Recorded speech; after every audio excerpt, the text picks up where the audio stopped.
Hi friends, നമസ്കാരം. Challenger ആപ്പിലെ ഇന്നത്തെ ക്ലാസ്സിലേക്ക് ഏവർക്കും ഹൃദ്യമായി സ്വാഗതം. സുഹൃത്തുക്കളെ, ഏത് പോരാട്ടവും നിങ്ങൾക്ക് വിജയിച്ച് കയറാം. തളരാത്ത ഒരാത്മബലവും തകരാത്ത നിശ്ചയദാർഢ്യവും നിലയ്ക്കാത്ത പരിശ്രമവും നിങ്ങൾക്കുണ്ട് എങ്കിൽ ധൈര്യമായി മുന്നോട്ട് പോവുക. നിങ്ങൾക്കൊപ്പം ചലഞ്ചർ ആപ്പ് ഉണ്ട്. എല്ലാവർക്കും വലിയ വിജയങ്ങൾ ഉണ്ടാകട്ടെ എന്ന പ്രാർത്ഥനയോടുകൂടി ഏവരെയും ഏറെ സ്നേഹത്തോടെ ഇന്നത്തെ ക്ലാസ്സിലേക്ക് ഞാൻ ഒരിക്കൽ കൂടി സ്വാഗതം ചെയ്യുന്നു.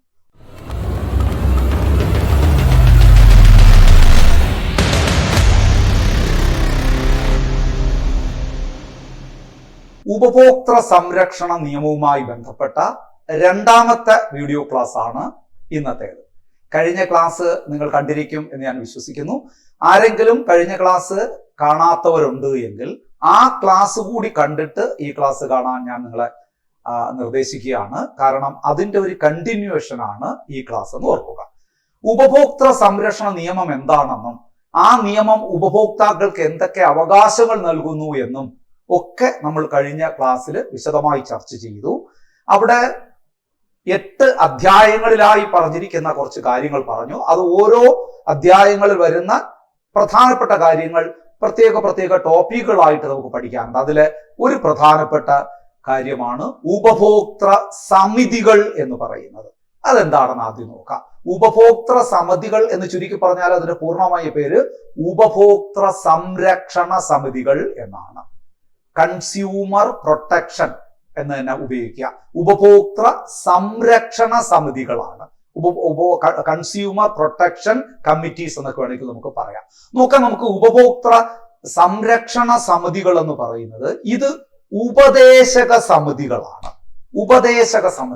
എന്താണ് ഈ സമിതികൾ ആർക്കാണ് ഉപദേശം നൽകുന്നത് നോക്കാം.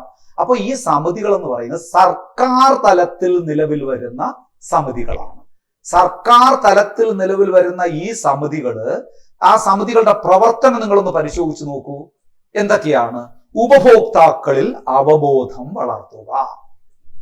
മനസ്സിലാകുന്നുണ്ടല്ലോ. ഉപഭോക്താക്കളിൽ അവബോധം വളർത്തുക, ഉപഭോക്താക്കളുടെ അവകാശ സംരക്ഷണത്തിന് വേണ്ടി നിലകൊള്ളുക, ഉപഭോക്താക്കൾക്ക് ആവശ്യാനുസരണം നിയമസഹായം ലഭ്യമാക്കുക, കേന്ദ്ര സംസ്ഥാന സർക്കാരുകൾക്ക് ഉപഭോക്തൃ സംരക്ഷണവുമായി ബന്ധപ്പെട്ട വിഷയങ്ങളിൽ നയരൂപീകരണം നടത്താൻ സഹായിക്കുക.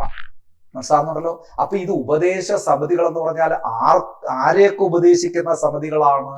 ഉപഭോക്താക്കളെയും സർക്കാരിനെയും. ഉപഭോക്താക്കളിൽ ഉപഭോക്തൃ സംരക്ഷണവുമായി ബന്ധപ്പെട്ട അവബോധം വളർത്തിയെടുക്കുക, ഉപഭോക്താക്കളുടെ അവകാശങ്ങൾ സംരക്ഷിക്കുന്നതിന് വേണ്ടി നിലകൊള്ളുക, അവർക്ക് ആവശ്യമായ നിയമസഹായം നൽകുക, ഉപഭോക്തൃ സംരക്ഷണവുമായി ബന്ധപ്പെട്ട് കേന്ദ്ര സംസ്ഥാന സർക്കാരുകൾ ഉണ്ടാക്കുന്ന നിയമങ്ങൾ അല്ലെങ്കിൽ അവർ രൂപീകരിക്കുന്ന നയങ്ങൾക്ക് എല്ലാ പിന്തുണയും നൽകുക, അതിനു വേണ്ടുന്ന ഉപദേശങ്ങൾ നൽകുക. അങ്ങനെ ഒരു അഡ്വൈസറി കമ്മിറ്റികളായിട്ടാണ് ഇന്ത്യയിൽ ഉപഭോക്തൃ സംരക്ഷണ സമിതികൾ പ്രവർത്തിക്കുന്നത്. ഇതും ത്രിതല സംവിധാനത്തിലാണ് പ്രവർത്തിക്കുന്നത്. ഇന്ത്യയില് ഉപഭോക്തൃ സംരക്ഷണ സമിതികൾ ത്രിതല സംവിധാനത്തിലാണ്. നമ്മൾ നേരത്തെ ഉപഭോക്തൃ സംരക്ഷണ അല്ലെങ്കിൽ ഉപഭോക്തൃ തർക്കപരിഹാര കമ്മീഷനുകൾ ത്രിതല സംവിധാനത്തിൽ, ഉപഭോക്തൃ കോടതികൾ ത്രിതല സംവിധാനത്തിലുണ്ടെന്ന് പറഞ്ഞില്ലേ?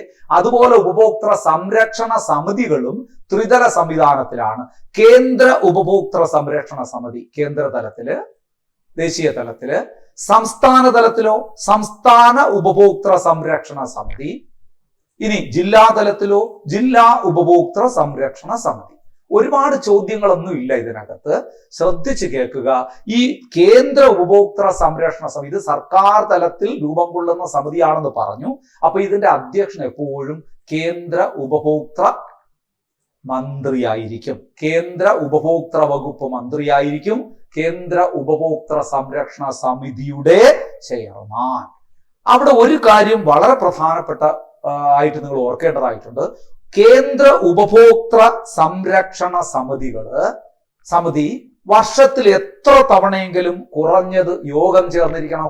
വർഷത്തില് കുറഞ്ഞത് എത്ര തവണ യോഗം ചേർന്നിരിക്കണം? 1 തവണ. കേന്ദ്ര ഉപഭോക്തൃ സംരക്ഷണ സമിതികൾ വർഷത്തിൽ കുറഞ്ഞത് 1 തവണയെങ്കിലും യോഗം ചേർന്നിരിക്കണം. ഇത്ര മാത്രം ഓർമ്മിച്ചാൽ അതിന്റെ അധ്യക്ഷൻ ആരാണ്?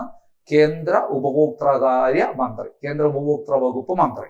ഇനി സംസ്ഥാന ഉപഭോക്തൃ സംരക്ഷണ സമിതിയെ കുറിച്ചാണ് ഇനി നമുക്ക് പറയാനുള്ളത്. സംസ്ഥാന ഉപഭോക്തൃ സംരക്ഷണ സമിതി, അതിന്റെ അധ്യക്ഷൻ ആരായിരിക്കും?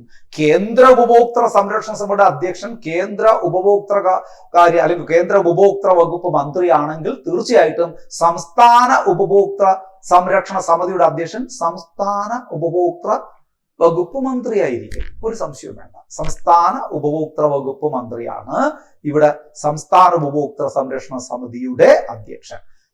ഇനി ഈ സമിതി വർഷത്തിൽ എത്ര തവണ കുറഞ്ഞത് മീറ്റിംഗ് കൂടിയിരിക്കണം എന്ന് ചോദിച്ചാൽ നിങ്ങൾ എന്ത് പറയണം? വർഷത്തിൽ 2 തവണയെങ്കിലും യോഗം ചേർന്നിരിക്കണം. വർഷത്തിൽ 1 തവണയെങ്കിലും യോഗം ചേർന്നിരിക്കണം കേന്ദ്ര ഉപഭോക്തൃ സംരക്ഷണ സമിതി. എന്നാൽ ഇപ്പൊ നമ്മൾ പറയുന്ന സംസ്ഥാന ഉപഭോക്തൃ സംരക്ഷണ സമിതി വർഷത്തില് 2 തവണയെങ്കിലും യോഗം ചേർന്നിരിക്കണം. ഇനി ജില്ലാ ഉപഭോക്തൃ സംരക്ഷണ സമിതി, അടുത്തത് ജില്ലാ ഉപഭോക്തൃ സംരക്ഷണ സമിതിയുടെ അധ്യക്ഷൻ ജില്ലാ കളക്ടറാണ്. ജില്ലാ ഉപഭോക്തൃ സംരക്ഷണ സമിതിയുടെ അധ്യക്ഷൻ ജില്ലാ കളക്ടറാണ്. ഈ ജില്ലാ ഉപഭോക്തൃ സംരക്ഷണ സമിതി വർഷത്തിൽ കുറഞ്ഞത് എത്ര തവണയെങ്കിലും യോഗം ചേർന്നിരിക്കണം? അതും 2 തവണയെങ്കിലും യോഗം ചേർന്നിരിക്കും. അപ്പൊ നിങ്ങൾ ഒരുമിച്ച് പഠിച്ചു വെച്ചോളൂ. ദേശീയ ഉപഭോക്തൃ സംരക്ഷണ സമിതി വർഷത്തിൽ 1 തവണയെങ്കിലും കുറഞ്ഞത് യോഗം ചേർന്നിരിക്കണം. എന്നാൽ സംസ്ഥാന ജില്ലാ ഉപഭോക്തൃ സംരക്ഷണ സമിതികൾ കുറഞ്ഞത് വർഷത്തിൽ കുറഞ്ഞത് 2 തവണയെങ്കിലും യോഗം ചേർന്നിരിക്കണം. ഇത്ര മാത്രം ഓർമ്മിച്ചാൽ. അപ്പൊ ജില്ലാ ഉപഭോക്തൃ സംരക്ഷണ സമിതിയുടെ അധ്യക്ഷൻ ജില്ലാ കളക്ടറാണ്. സംസ്ഥാന ഉപഭോക്തൃ സംരക്ഷണ സമിതിയുടെ അധ്യക്ഷൻ സംസ്ഥാന ഉപഭോക്തൃ വകുപ്പ് മന്ത്രിയാണ്. ജില്ലാ ഉപഭോക്തൃ സംരക്ഷണ സമിതിയുടെ ദേശീയ ഉപഭോക്തൃ സംരക്ഷണ സമിതിയുടെ അധ്യക്ഷൻ ദേശീയ ഉപഭോക്തൃ കാര്യ വകുപ്പ് മന്ത്രിയാണ്. ക്ലിയർ ആയല്ലോ? ഇത്രയും ക്ലിയർ ആയല്ലോ? ഇനി നോക്കുക, അടുത്ത് വളരെ പ്രധാനപ്പെട്ടതാണ്. ഇനിയാണ് ഏറ്റവും പ്രധാനപ്പെട്ട ഏരിയ, അതായത് ഉപഭോക്തൃ തർക്ക പരിഹാര കമ്മീഷൻ. അതാണ് നമ്മൾ പഠിക്കാൻ പോകുന്നത്. ഉപഭോക്തൃ തർക്ക പരിഹാര commission, consumer dispute redressal commissions. ഇത് നമ്മൾ കഴിഞ്ഞ ക്ലാസ്സിൽ നിങ്ങൾക്ക് ഓർമ്മയുണ്ടാകും. കഴിഞ്ഞ ക്ലാസ്സിൽ ഞാൻ പറഞ്ഞു, ഇന്ത്യയില് ഉപഭോക്താക്കളുടെ അവകാശങ്ങൾ സംരക്ഷിക്കുന്നതിന്, ഉപഭോക്താക്കളുടെ പരാതികൾ പരിഹരിക്കുന്നതിന് ത്രിതല സംവിധാനം നിലവിലുണ്ടെന്ന് പറഞ്ഞു. അതിൽ ഏതൊക്കെയാണ്? ജില്ലാ ഉപഭോക്തൃ തർക്ക പരിഹാര കമ്മീഷൻ ജില്ലാ തലത്തില്, സംസ്ഥാന ഉപഭോക്തൃ തർക്ക പരിഹാര കമ്മീഷൻ സംസ്ഥാന തലത്തില്, ദേശീയ ഉപഭോക്തൃ തർക്ക പരിഹാര കമ്മീഷൻ ദേശീയ തലത്തില്. ക്ലിയർ ആയല്ലോ? അതെന്താണെന്ന് ഓരോന്നിനെ കുറിച്ച് നമ്മൾ പഠിക്കാൻ പാടില്ല. അതിനു മുമ്പ് ഉപഭോക്തൃ തർക്ക പരിഹാര കമ്മീഷനെ കുറിച്ച് പരാമർശിക്കുന്ന ഈ നിയമത്തിലെ അധ്യായം ഏത്? 4-ാം അധ്യായം. അനുച്ഛേദങ്ങളേവ 28 മുതൽ 73 വരെയുള്ള അനുച്ഛേദങ്ങളിലാണ്. 28 മുതൽ 73 വരെയുള്ള അനുച്ഛേദങ്ങളിലാണ് ജില്ലാ ഉപഭോക്തൃ തർക്ക പരിഹാര കമ്മീഷനെയും സംസ്ഥാന ഉപഭോക്തൃ തർക്ക പരിഹാര കമ്മീഷനെയും ദേശീയ ഉപഭോക്തൃ തർക്ക പരിഹാര കമ്മീഷനെ കുറിച്ചുമൊക്കെ വിശദമായി പരാമർശിക്കുന്നത്. ഇനി നമുക്ക് ഓരോ നോക്കാം. ജില്ല മുതൽ തുടങ്ങാം. District consumer dispute redressal commission. ആ ഇംഗ്ലീഷ് വാക്കുകളിലൂടെ ഒന്ന് ഓർക്കുന്നത് നന്നായിരിക്കും. രസകരമല്ലേ പഠിക്കാൻ? District consumer dispute redressal commission, ജില്ലാ ഉപഭോക്തൃ തർക്ക പരിഹാര കമ്മീഷൻ. ഈ ജില്ലാ കമ്മീഷൻ ഇതൊരു കോടതിയാണ്, ഉപഭോക്തൃ കോടതിയാണ്. ഇതിന് ഒരു കാര്യം കൂടെ ഓർത്തു കൊടുക്കുക. പഴയ നിയമപ്രകാരം ഇതിനെ കമ്മീഷൻ എന്നല്ല അറിയപ്പെട്ടിരുന്നത്, ജില്ലാ ഫോറം എന്നായിരുന്നു അറിയപ്പെട്ടിരുന്നത്. ഇപ്പോഴാണ് ജില്ലാ കമ്മീഷനായി മാറിയത്. മറ്റേ ജില്ലാ ഫോറം എന്ന് പറഞ്ഞിട്ട് ആ ഫോറം മാറിയിട്ട് കമ്മീഷനായത് 2019-ലാണ്. ജില്ലാ ഉപഭോക്തൃ തർക്ക പരിഹാര കമ്മീഷൻ നിലവിൽ വരുന്നത് ഈ നിയമത്തിലെ ഉപഭോക്തൃ സംരക്ഷണ നിയമത്തിലെ 28 സബ്സെക്ഷൻ 1 സെക്ഷൻ 28 സബ്സെക്ഷൻ 1 പ്രകാരം. ആ 1 ഓർത്തില്ലെങ്കിലും കുഴപ്പമില്ല. 28-ാം സെക്ഷൻ പ്രകാരമാണ് ജില്ലാ ഉപഭോക്തൃ തർക്ക പരിഹാര കമ്മീഷൻ. ഇതെവിടെയാണ് നിലവിൽ വരുന്നത്? ജില്ലാ ആസ്ഥാനങ്ങളിലാണ്. ഓരോ ജില്ലയിലുമാണ് ജില്ലാ ഉപഭോക്തൃ തർക്ക പരിഹാര കമ്മീഷൻ നിലവിൽ വരുന്നത്. ചിലപ്പോ ഒരു ജില്ലയിൽ തന്നെ ഒന്നിലധികം ഉപഭോക്തൃ തർക്ക പരിഹാര കമ്മീഷനും ഉണ്ടാകാം. അങ്ങനെ ഒരു ജില്ലയിൽ ഒരു കമ്മീഷൻ മാത്രമേ ഉണ്ടാകാവൂ എന്ന് നിബന്ധനയൊന്നുമില്ല.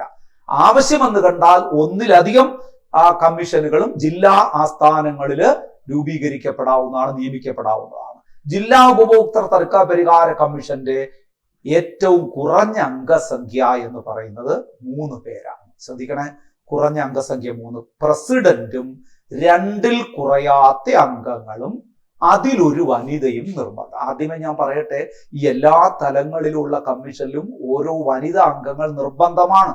അപ്പൊ ജില്ലാ ഉപഭോക്തൃ തർക്ക പരിഹാര കമ്മീഷനിലെ ഏറ്റവും കുറഞ്ഞ അംഗസംഖ്യ 3 പേരാണ്. അതെങ്ങനെ? ഒരു പ്രസിഡന്റും 2ൽ കുറയാത്ത അംഗങ്ങളും അതിലൊരു വനിതയും നിർബന്ധമാണ്. ഇനി നോക്കൂ, ഇതിലെ കുറഞ്ഞ അംഗസംഖ്യയാണ് നമ്മൾ പറഞ്ഞത് 3. കൂടിയ അംഗസംഖ്യ എത്ര എന്ന് ചോദിച്ചാൽ ഒറ്റ ഉത്തരമേ ഉള്ളൂ, അത് കേന്ദ്ര ഗവൺമെന്റുമായി ആലോചിച്ച് തീരുമാനിക്കാവുന്നതാണ് എന്ന് മാത്രം പറഞ്ഞാൽ മതി. അത് ആവശ്യമെന്ന് കണ്ടാൽ പരമാവധി അംഗസംഖ്യ കേന്ദ്ര ഗവൺമെന്റുമായി ആലോചിച്ച് തീരുമാനിക്കാവുന്നതാണ്. ഇനി നോക്കൂ, ഈ അംഗങ്ങളുടെ ജില്ലാ ഉപഭോക്തൃ തർക്ക പരിഹാര കമ്മീഷൻ അംഗങ്ങളുടെ യോഗ്യത, നിയമന രീതി, കാലാവധി, രാജി, അവരെ നീക്കം ചെയ്യല്, ഇതെല്ലാം നിശ്ചയിക്കുന്നത് കേന്ദ്ര ഗവൺമെന്റ് ആണ്. ജില്ലാ കമ്മീഷൻ ആണെങ്കിൽ പോലും അംഗങ്ങളുടെ യോഗ്യത, അവരുടെ നിയമനം, കാലാവധി, രാജി, നീക്കം ചെയ്യൽ എന്നിവ കേന്ദ്ര ഗവൺമെന്റ് ആണ് തീരുമാനിക്കുന്നത്. പക്ഷേ ജില്ലാ കമ്മീഷനിലുള്ള അംഗങ്ങളുടെ ശമ്പളം, അലവൻസ്, സേവന വ്യവസ്ഥകൾ എന്നിവ നിശ്ചയിക്കുന്നത് സംസ്ഥാന ഗവൺമെന്റ് ആണ്. ബാക്കി കാര്യങ്ങളെല്ലാം കേന്ദ്ര ഗവൺമെന്റ് ആണ്. ഇവരുടെ ശമ്പളം, അലവൻസ്, സേവന വ്യവസ്ഥകൾ എന്നിവ നിശ്ചയിക്കുന്നത് സംസ്ഥാന ഗവൺമെന്റ് ആണ്. ജില്ലാ ഉപഭോക്തൃ തർക്ക പരിഹാര കമ്മീഷന്റെ പ്രസിഡന്റിന്റെ യോഗ്യത എന്ത്? ആ വാക്കിൽ തന്നെ ഉണ്ട്, ജില്ല എന്നല്ലേ നമ്മൾ പറഞ്ഞത്. അപ്പൊ നിങ്ങൾ പറയണം, ഒന്നുകിൽ ജില്ലാ ജഡ്ജി, അല്ലെങ്കിൽ വിരമിച്ച ജില്ലാ ജഡ്ജി, അല്ലെങ്കിൽ ജില്ലാ ജഡ്ജിയാകാൻ യോഗ്യതയുള്ള വ്യക്തിയാണ്. ഓർമ്മിക്കണേ, ജില്ലാ ജഡ്ജി, വിരമിച്ച ജില്ലാ ജഡ്ജി, ജില്ലാ ജഡ്ജിയാകാൻ യോഗ്യതയുള്ള വ്യക്തി ആയിരിക്കും ജില്ലാ ഉപഭോക്തൃ തർക്ക പരിഹാര കമ്മീഷന്റെ പ്രസിഡന്റ്.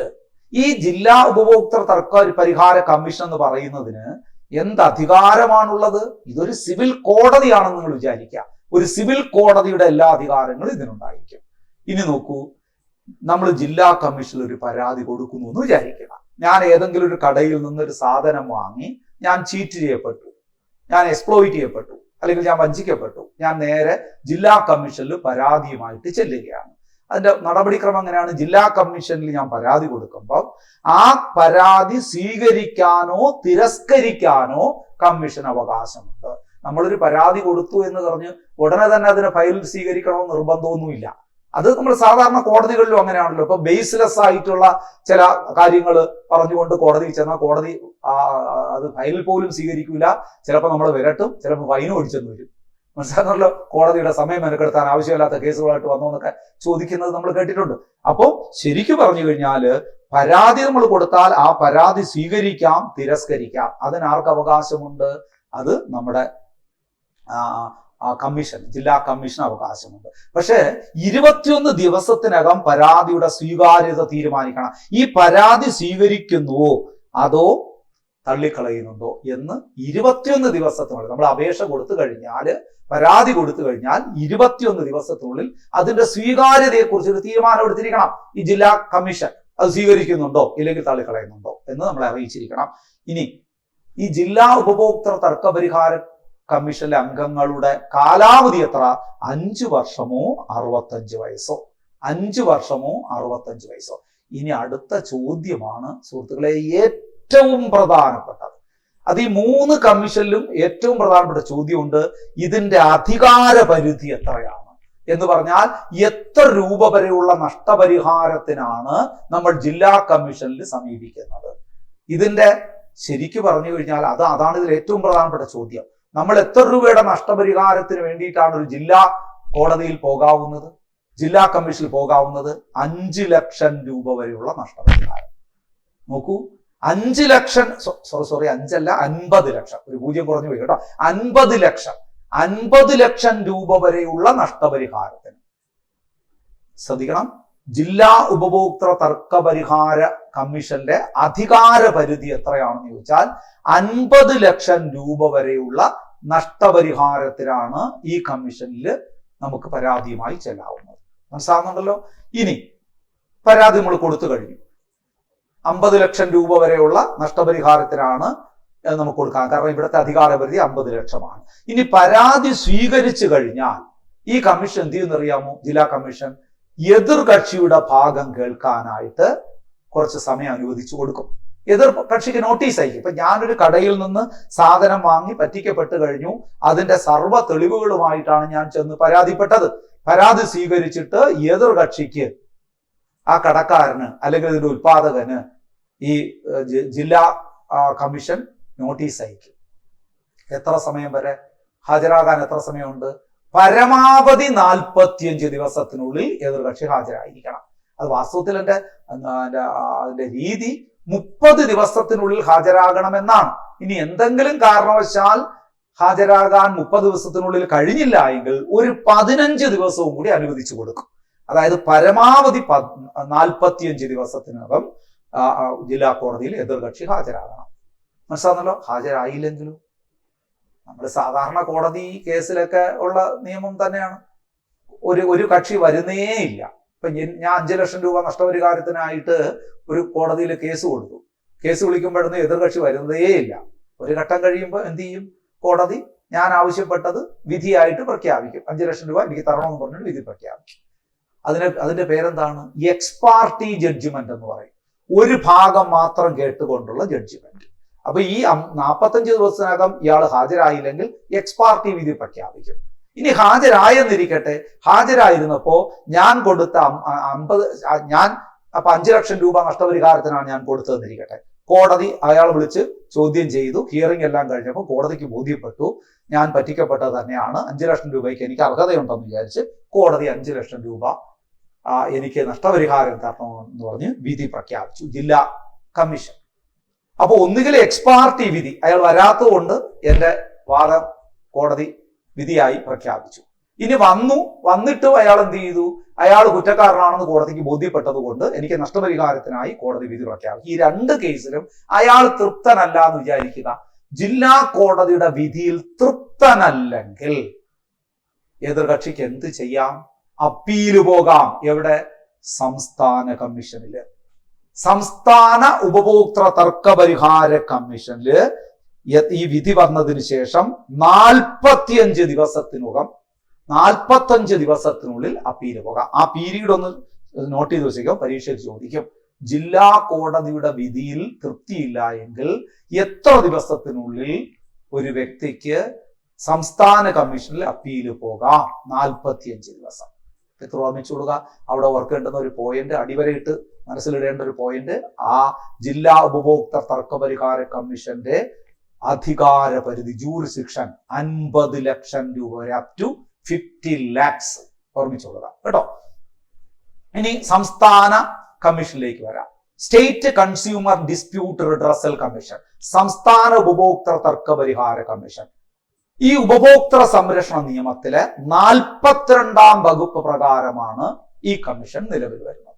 ഉപഭോക്തൃ സംരക്ഷണ നിയമത്തിലെ 42ാം വകുപ്പ് പ്രകാരമാണ് ഈ കമ്മീഷൻ നിലവിൽ വരുന്നത്. ഈ കമ്മീഷന്റെ കേരള സംസ്ഥാനത്തെ ഉപഭോക്തൃ തർക്ക പരിഹാര കമ്മീഷന്റെ ആസ്ഥാനം എവിടെയെന്ന് വെച്ചാൽ തിരുവനന്തപുരം എന്ന് പറഞ്ഞോളൂ. ഇതിലെ അംഗങ്ങൾ എത്ര? അവിടെ 3 പേരാണ്. ഒരു പ്രസിഡന്റും 2ൽ കുറയാത്ത അംഗങ്ങളും അതിലൊരു വനിത എന്നാണ് നമ്മൾ എവിടെ പഠിച്ചത്? ജില്ലയിൽ. എന്നാൽ സംസ്ഥാനത്തിൽ പറയുന്നത് എത്ര അംഗങ്ങള്? 5 ആണ്. 5 അംഗങ്ങൾ. പ്രസിഡന്റ് ഇവിടെ 5 പ്രസിഡന്റ് എന്നല്ല, ചേർത്ത് കിടക്കുന്നുണ്ട്, അങ്ങനെ തോന്നുന്നതാണ്. 5 അംഗങ്ങൾ എന്ന് പറഞ്ഞിട്ട് പ്രസിഡന്റും 4ൽ കുറയാത്തതുമായ അംഗങ്ങൾ, അതിലൊരു വനിത. അപ്പൊ മൊത്തത്തിൽ 5 അംഗങ്ങൾ, ഒരു പ്രസിഡന്റും 4ൽ കുറയാത്ത അംഗങ്ങളും അതിലൊരു വനിതയും. പ്രസിഡന്റിന്റെ യോഗ്യത എന്താണ്? ഇനി ഇത് വളരെ എളുപ്പമാണ്. നമ്മൾ ജില്ലാ കമ്മീഷന്റെ കാര്യത്തിൽ എന്ത് പറഞ്ഞു? ജില്ലാ ജഡ്ജിയോ വിരമിച്ച ജില്ലാ ജഡ്ജിയോ ജില്ലാ ജഡ്ജിയാകാൻ യോഗ്യതയുള്ള വ്യക്തിയുമാണ് അവിടുത്തെ പ്രസിഡന്റ് യോഗ്യത. അപ്പൊ ഇവിടുത്തെ പ്രസിഡന്റ് യോഗ്യത എന്താണ്? കോമൺ സെൻസ് ഉപയോഗിച്ച് നിങ്ങൾ ചിന്തിച്ചു നോക്കൂ. സംസ്ഥാന ഉപഭോക്തൃ തർക്ക പരിഹാര കമ്മീഷന്റെ പ്രസിഡന്റിന്റെ യോഗ്യത ഹൈക്കോടതി ജഡ്ജോ വിരമിച്ച ഹൈക്കോടതി ജഡ്ജിയോ ഹൈക്കോടതി ജഡ്ജിയാകാൻ യോഗ്യതയുള്ള വ്യക്തിയോ. എന്തെളുപ്പം! അവിടെ ജില്ലാ ജഡ്ജിയോ വിരമിച്ച ജില്ലാ ജഡ്ജിയോ ജില്ലാ ജഡ്ജിയാകാൻ യോഗ്യതയുള്ള വ്യക്തിയോ എന്നല്ലേ പറഞ്ഞത്. ഇവിടെ നമ്മൾ പറയുന്നത് എന്താണ്? ഹൈക്കോടതി ജഡ്ജിയോ വിരമിച്ച ഹൈക്കോടതി ജഡ്ജിയോ ഹൈക്കോടതി ജഡ്ജിയാകാൻ യോഗ്യതയുള്ള വ്യക്തിയോ ആകാം എന്നാണ് ഇവിടെ പറയുന്നത്. ക്ലിയർ ആവുന്നുണ്ടല്ലോ അത്. ഇനി ഈ അംഗങ്ങളുടെ യോഗ്യത, നിയമന രീതി, കാലാവധി, നീക്കം ചെയ്യൽ എന്നിവ നിശ്ചയിക്കുന്നത് അവിടെ പറഞ്ഞതുപോലെ തന്നെയാണ് കേന്ദ്ര സർക്കാരാണ്. ഇവിടെയും അംഗസംഖ്യ കുറഞ്ഞത് 5 എന്ന് പറഞ്ഞു. പരമാവധി അംഗസംഖ്യ കേന്ദ്ര ഗവൺമെന്റുമായി ആലോചിച്ച് തീരുമാനിക്കാവുന്നതാണ് എന്ന് പറഞ്ഞാൽ. പക്ഷെ അംഗങ്ങളുടെ യോഗ്യത, നിയമന രീതി, കാലാവധി, നീക്കം ചെയ്യലൊക്കെ നമ്മൾ നേരത്തെ പറഞ്ഞതുപോലെ തന്നെ കേന്ദ്ര ഗവൺമെന്റ് ആണ്. അടുത്തതും അതേ പോയിന്റ് തന്നെയാണ്. ശമ്പളം, മറ്റ് സേവന വ്യവസ്ഥകളൊക്കെ നിശ്ചയിക്കുന്നത് സംസ്ഥാന സർക്കാരാണ്. അപ്പം സംസ്ഥാന ഉപഭോക്തൃ തർക്കപരിഹാര കമ്മീഷന്റെ അധികാരപരിധി, ഞാൻ നേരത്തെ ജില്ലാ ഉപഭോക്തൃ തർക്കപരിഹാര കമ്മീഷന്റെ അധികാരപരിധി എന്ത് പറഞ്ഞു ഓർമ്മയുണ്ടോ? 50 ലക്ഷം രൂപ വരെ. സംസ്ഥാന ഉപഭോക്തൃ തർക്കപരിഹാര കമ്മീഷന്റെ അധികാരപരിധി 50 ലക്ഷത്തിന് മുകളിൽ 2 കോടി രൂപ വരെ. ഇവിടെ ചില ആൾക്കാർക്ക് ഒരു അബദ്ധം പറ്റാറുണ്ട്. എന്താണെന്ന് അറിയാം, ചില ആൾക്കാരല്ല, നമുക്ക് എല്ലാവർക്കും പറ്റുന്നതാണ്. നമ്മൾ പഠിക്കുന്നത് എന്താണ്? ജില്ലാ ഉപഭോക്തൃ തർക്കപരിഹാര കമ്മീഷന്റെ അധികാരപരിധി 50 ലക്ഷം രൂപ വരെ. എന്നിട്ട് ഇവിടെ പറയുമ്പോൾ നമ്മൾ എന്ത് പറയും? 50 ലക്ഷം മുതൽ 2 കോടി. അങ്ങനെ പറഞ്ഞ ഒരു ആശയക്കുഴപ്പം വരില്ലേ? 50 ലക്ഷം മുതൽ 2 കോടി എന്ന് പറഞ്ഞാൽ എന്താണ്? 50 ലക്ഷം എവിടെ വരും എന്നൊരു ചോദ്യം വരും.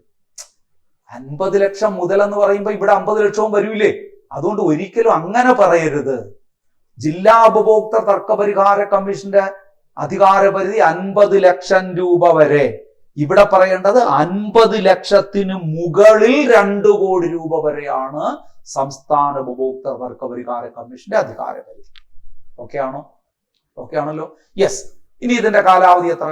അവിടെ നമ്മൾ പറഞ്ഞു 5 വർഷമോ 65 വയസ്സോ. ഇവിടെ 5 വർഷമോ 67 വയസ്സോ ആണ് ഇവിടുത്തെ അംഗങ്ങളുടെ കാലാവധി.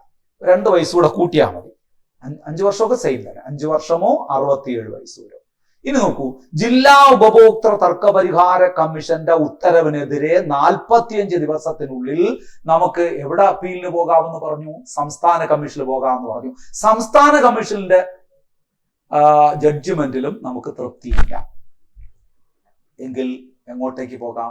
സംസ്ഥാന കമ്മീഷന്റെ ഉത്തരവിനെതിരെ 30 ദിവസത്തിനുള്ളിൽ ദേശീയ കമ്മീഷനിൽ അപ്പീൽ പോകാവുന്നതാണ്. കണ്ടോ, ഇവിടെയും അപ്പീൽ അധികാരമുണ്ട്, പക്ഷെ ദിവസം കുറവാണ്. അവിടെ 45 ദിവസത്തിനുള്ളിൽ സംസ്ഥാന കമ്മീഷനിൽ പോകാമായിരുന്നു. ഇവിടെ 30 ദിവസം, വിധി വന്ന് 30 ദിവസത്തിനുള്ളിൽ സംസ്ഥാന കമ്മീഷനിൽ അപ്പീൽ പോകാവുന്നതാണ്. ഇത്രയും ഓർക്കണം. ഇനി ദേശീയ കമ്മീഷൻ. അപ്പൊ ഇനി ദേശീയ ഉപഭോക്തൃ തർക്കപരിഹാര commission, national consumer dispute redressal commission. ആ ഇംഗ്ലീഷ് വാക്കുകളൊക്കെ ഒന്ന് പഠിച്ചു വെച്ചോളൂ. അതൊക്കെ ചിലപ്പോ നമ്മുടെ PSC ആണ്, പറയാൻ പറ്റൂല. ഈ മലയാള പദം ഒന്നും ചോദിക്കാതെ ഇങ്ങനെയുള്ള ടേംസിനെയൊക്കെ എടുത്ത് മലയാളത്തിൽ ചോദിക്കുന്നത് മലയാളത്തിൽ തന്നെ ആയിരിക്കും, പക്ഷെ ഇംഗ്ലീഷ് ടേം ആയിരിക്കും മലയാളീകരിച്ച് പറയുന്നത്. അപ്പൊ അതുകൊണ്ടാണ് ഞാൻ ഇംഗ്ലീഷ് പദവും കൂടെ പറഞ്ഞു പോകുന്നത്. നിങ്ങൾ ജസ്റ്റ് ഒന്ന് പഠിച്ചു വെച്ചേക്കുക, നല്ലതല്ലേ? ദേശീയ ഉപഭോക്തൃ തർക്കപരിഹാര commission, national consumer dispute redressal commission. ഈ നിയമത്തിലെ സെക്ഷൻ 53 പ്രകാരമാണ് ഇത് നിലവിൽ വന്നത്. ഇന്ത്യയിലെ ദേശീയ ഉപഭോക്തൃ തർക്കപരിഹാര കമ്മീഷന്റെ ആസ്ഥാനം ന്യൂഡൽഹിയാണ്. കേരള സംസ്ഥാന ഉപഭോക്തൃ തർക്കപരിഹാര കമ്മീഷന്റെ ആസ്ഥാനം തിരുവനന്തപുരം എന്ന് പറഞ്ഞതുപോലെ ദേശീയ ഉപഭോക്തൃ തർക്കപരിഹാര കമ്മീഷന്റെ ആസ്ഥാനം ന്യൂഡൽഹിയാണ്. ഇത് രൂപീകരിക്കപ്പെട്ടത് ആദ്യത്തെ നിയമപ്രകാരമാണ്. 1986 ഇന്ത്യയിൽ ആദ്യമായിട്ട് ദേശീയ ഉപഭോക്തൃ തർക്കപരിഹാര കമ്മീഷൻ നിലവിൽ വന്നത്. ആ നിയമപ്രകാരം 1988 ആദ്യമായിട്ടൊരു ദേശീയ ഉപഭോക്തൃ തർക്കപരിഹാര കമ്മീഷൻ ഇന്ത്യയിൽ നിലവിൽ വന്നത്. മനസ്സിലാവുന്നുണ്ടല്ലോ?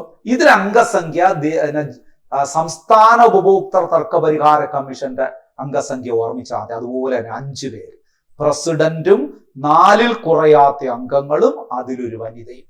ഒരു പ്രസിഡന്റും 4-ൽ കുറയാത്ത അംഗങ്ങളും അതിലൊരു വനിതയുമാണ് ഇതിലെ അംഗസംഖ്യ. ഇവിടെ കൂടിയ അംഗസംഖ്യ പറഞ്ഞിട്ടുണ്ട്. മറ്റ് 2 കമ്മീഷനിൽ നമ്മൾ പറഞ്ഞ എന്താണ്? കൂടിയ അംഗസംഖ്യ കേന്ദ്ര ഗവൺമെന്റുമായി ആലോചിച്ച് നിശ്ചയിക്കാം. ഇവിടെ കൂടിയ അംഗസംഖ്യ 11 പേരാണ് പറഞ്ഞിട്ടുണ്ട്. ഈ നിയമത്തിൽ തന്നെ പറഞ്ഞിട്ടുണ്ട്. പ്രസിഡന്റ് യോഗ്യത എന്ത്? സിമ്പിളാണ്.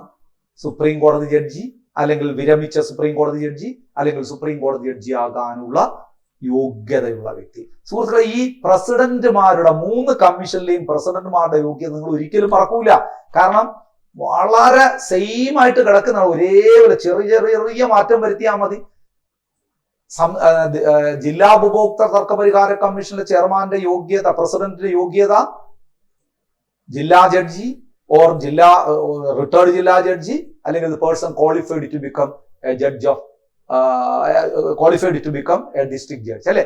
ജില്ലാ ജഡ്ജിയാകാൻ യോഗ്യതയുള്ള വ്യക്തി വിരമിച്ച ജില്ലാ ജഡ്ജി. ഇവിടെ സംസ്ഥാന തലത്തിലേക്ക് വന്നപ്പോൾ നമ്മൾ എന്ത് പറഞ്ഞു? ഹൈക്കോടതി ജഡ്ജി, വിരമിച്ച ഹൈക്കോടതി ജഡ്ജി, അല്ലെങ്കിൽ ഹൈക്കോടതി ജഡ്ജിയാകാനുള്ള യോഗ്യതയുള്ള വ്യക്തി. ഇവിടെ ദേശീയ ഉപഭോക്തൃ തർക്കപരിഹാര കമ്മീഷന്റെ പ്രസിഡന്റ് യോഗ്യത സുപ്രീം കോടതി ജഡ്ജി, വിരമിച്ച സുപ്രീം കോടതി ജഡ്ജി ഓർ സുപ്രീം കോടതി ജഡ്ജിയാകാനുള്ള യോഗ്യതയുള്ള വ്യക്തി. ഓക്കെ ആണല്ലോ. അപ്പോ ഇനി ഇവിടെ എല്ലാം നിശ്ചയിക്കുന്നത് കേന്ദ്ര സർക്കാരാണ്. അവിടെ നിയമന രീതി, അവരുടെ കാലാവധി, മറ്റു കാര്യങ്ങളൊക്കെ നിശ്ചയിക്കുന്നത് കേന്ദ്ര ഗവൺമെന്റ്, ശമ്പളം, അലവൻസ് മറ്റും തീരുമാനിക്കുന്നത് സംസ്ഥാന ഗവൺമെന്റ് ആണെന്ന് 2 കമ്മീഷനും പറഞ്ഞു. ഇവിടെ നോക്കൂ, ഇവരെ കാലാവധി, യോഗ്യത, നിയമനം, ശമ്പളം, അലവൻസ്, രാജി, നീക്കം ചെയ്യൽ എല്ലാം നിശ്ചയിക്കുന്നത് കേന്ദ്ര സർക്കാരാണ്. ഇനി ഇവിടുത്തെ അംഗങ്ങളുടെ കാലാവധിക്ക് ഒരു പ്രത്യേകതയുണ്ട്. അംഗങ്ങളുടെ കാലാവധി എന്ന് പറയുമ്പോൾ പ്രസിഡന്റിന്റെ കാലാവധി 5 വർഷമോ 70 വയസ്സോ ആണ്. മറ്റംഗങ്ങളുടെ കാലാവധി സ്റ്റേറ്റ് പോലെ ഓർത്താൽ മതി. 5 വർഷമോ അംഗങ്ങൾക്ക് 67 വയസ്സോ, 5 വർഷമോ അംഗങ്ങൾക്ക് 67 വയസ്സോ. അത് മറ്റംഗങ്ങളുടെ. പ്രസിഡന്റ് കാലാവധി 5 വർഷമോ 70 വയസ്സോ. ഇനി ഈ കമ്മീഷന്റെ അധികാര പരിധി എന്താണ്? നമ്മൾ ജില്ല മുതൽ ഒന്നുകൂടെ ഓർക്കണം. 50 ലക്ഷം രൂപ വരെ ജില്ലാ കമ്മീഷനിൽ, 50 ലക്ഷത്തിന് മുകളിൽ 2 കോടി രൂപ വരെ സംസ്ഥാന കമ്മീഷനിൽ. എന്നാൽ ദേശീയ കമ്മീഷന്റെ അധികാര പരിധി എത്രയാണ്? 2 കോടിക്ക് മുകളിൽ. പിന്നെ എത്ര രൂപ വന്നാലും ഇത് ഇവിടത്തെ അധികാര പരിധിയാണ്. ഈ അധികാര പരിധി 3 കമ്മീഷന്റെയും പരീക്ഷയ്ക്ക് ചോദിക്കുന്നതാണ്, വ്യക്തമായി പഠിക്കണം. ഇനി ഇവിടെ നമുക്ക് അപ്പീല് പോകാൻ പറ്റുമോ? ദേശീയ ഉപഭോക്തൃ തർക്കപരിഹാര കമ്മീഷന്റെ വിധിയിലും നമുക്ക് തൃപ്തിയില്ല. ദേശീയ ഉപഭോക്തൃ തർക്കപരിഹാര കമ്മീഷന്റെ വിധിയിലും തൃപ്തിയില്ല എങ്കിൽ ഉത്തരവിനെതിരെ 30 ദിവസത്തിനുള്ളിൽ സുപ്രീം കോടതിയിൽ അപ്പീല് പോകണ്ട. അപ്പം ജില്ലാ ഉപഭോക്തൃ തർക്കപരിഹാര കമ്മീഷന്റെ വിധിക്കെതിരെ 45 ദിവസത്തിനകം സംസ്ഥാന കമ്മീഷൻ അപ്പീൽ പോകാം. സംസ്ഥാന കമ്മീഷന്റെ വിധിക്കെതിരെ 30 ദിവസത്തിനകം ദേശീയ ഉപഭോക്തൃ തർക്കപരിഹാര കമ്മീഷൻ അപ്പീൽ പോകാം. അവിടെയും തൃപ്തിയില്ല എങ്കിൽ, ദേശീയ ഉപഭോക്തൃ തർക്കപരിഹാര കമ്മീഷന്റെ വിധിയിൽ തൃപ്തിയില്ല എങ്കിൽ എവിടെ പോകാം? 30 ദിവസത്തിനകം ഇന്ത്യയുടെ പരമോന്നത നീതിപീഠമായ സുപ്രീം കോടതിയിലേക്ക് പോകാം. അവിടുത്തെ വിധിയിലും തൃപ്തിയില്ലെങ്കിലോ മിണ്ടാതിരിക്കാനേ നിവർത്തിയുള്ളൂ, അല്ലെ? ഇനി നോക്കാം, ദേശീയ ഉപഭോക്തൃ തർക്കപരിഹാര കമ്മീഷന്റെ ആദ്യ പ്രസിഡന്റ് ആരാണ്? ജസ്റ്റിസ് ബാലകൃഷ്ണ ഏറാഡിയാണ്. ജസ്റ്റിസ് ബാലകൃഷ്ണ ഏറാഡിയാണ് ദേശീയ ഉപഭോക്തൃ തർക്കപരിഹാര കമ്മീഷന്റെ ആദ്യ പ്രസിഡന്റ്. ക്ലിയർ ആയോ? നിലവിലെ പ്രസിഡന്റ് RK അഗർവാളാണ്. അത് ഞാൻ ഇവിടെ കൊടുക്കാത്ത എന്താണെന്ന് പറഞ്ഞാൽ ചിലപ്പം കുറച്ച് കഴിയുമ്പോൾ മാറും. അപ്പൊ നിങ്ങൾ ഓർമ്മിച്ചോളൂ, ഇപ്പോഴത്തെ ഞാൻ പേര് പറഞ്ഞേക്കാം, അത് നമ്മൾ വീഡിയോ എടുക്കുന്ന സമയത്തുള്ള ആളാണ് പറയുന്നത്. ചിലപ്പോൾ കുറച്ച് കഴിയുമ്പോൾ മാറുന്നുണ്ടോ എന്ന് നിങ്ങളൊന്ന് പരിശോധിക്കണം. നിലവിലെ ആള് RK അഗർവാളാണ്. ആദ്യത്തെ പ്രസിഡന്റ് ജസ്റ്റിസ് ബാലകൃഷ്ണ ഏറാഡിയാണ്. ഇനി കഴിഞ്ഞ വർഷം ചോദിച്ചു ഇതിന്റെ help line number. State consumer help line number ആണെങ്കിൽ, നമ്മുടെ സംസ്ഥാനത്തെ കൺസ്യൂമർ ഹെൽപ്പ് ലൈൻ നമ്പർ ആണെങ്കിൽ 1800 425 1550. ഇതാണ് ഹെൽപ്പ് ലൈൻ നമ്പർ അഥവാ ടോൾ ഫ്രീ നമ്പർ എന്നൊക്കെ പറയും. ഇനി national consumer toll free number എത്രയെന്ന് വെച്ചാൽ 1800 11 4000 അല്ലെങ്കിൽ 1915 എന്ന മറ്റൊരു നമ്പരും ഉണ്ട്. ഈ ടോൾ ഫ്രീ നമ്പർ കൂടി പഠിച്ചോളുക, പരീക്ഷയ്ക്ക് ചോദിക്കുന്നതാണ്. അപ്പോൾ സുഹൃത്തുക്കളെ, നമ്മുടെ ഉപഭോക്തൃ സംരക്ഷണ നിയമവുമായി ബന്ധപ്പെട്ട് ഇപ്പോഴത്തെ ഈ ക്ലാസ്സിൽ നമ്മൾ ഡിസ്കസ് ചെയ്തത് ഉപഭോക്തൃ സംരക്ഷണ സമിതികളെ കുറിച്ച്, ഉപഭോക്തൃ സംരക്ഷണം അല്ലെങ്കിൽ ഉപഭോക്തൃ തർക്ക പരിഹാര കമ്മീഷനുകളെ കുറിച്ച് ഇത് ഏറ്റവും പ്രധാനപ്പെട്ട ഏരിയ ആണ്. ഇനി ബാക്കിയുള്ള വസ്തുതകളെല്ലാം ചേർത്ത്, അതായത് ആരാണ് പരാതി കൊടുക്കേണ്ടത്, ഏത് സാഹചര്യത്തിലാണ് പരാതി കൊടുക്കുന്നത്, ആർക്കെതിരെയാണ് പരാതി കൊടുക്കേണ്ടത്, ഇനി ഈ ഉപഭോക്തൃ സംരക്ഷണവുമായി ബന്ധപ്പെട്ട കുറച്ച് അല്ലാത്ത നിയമങ്ങളും വകുപ്പുകളും ഇതെല്ലാം ചേർത്തുകൊണ്ട് ഒരു ഫൈനൽ ക്ലാസ്, ഇതിനുശേഷം വരുന്ന 3ാമത്തെ ക്ലാസ്സിൽ ഈ ടോപ്പിക്ക് പൂർണ്ണമായി നമുക്ക് അവസാനിപ്പിക്കാം. അപ്പൊ ഈ 3 ക്ലാസ് ഓർഡറായി നിങ്ങൾ കാണണം എന്ന് നിർദ്ദേശിച്ചുകൊണ്ട് 2ാമത്തെ ക്ലാസ് ഞാനിവിടെ വൈൻഡപ്പ് ചെയ്യുന്നു. Thank you so much. Good bye.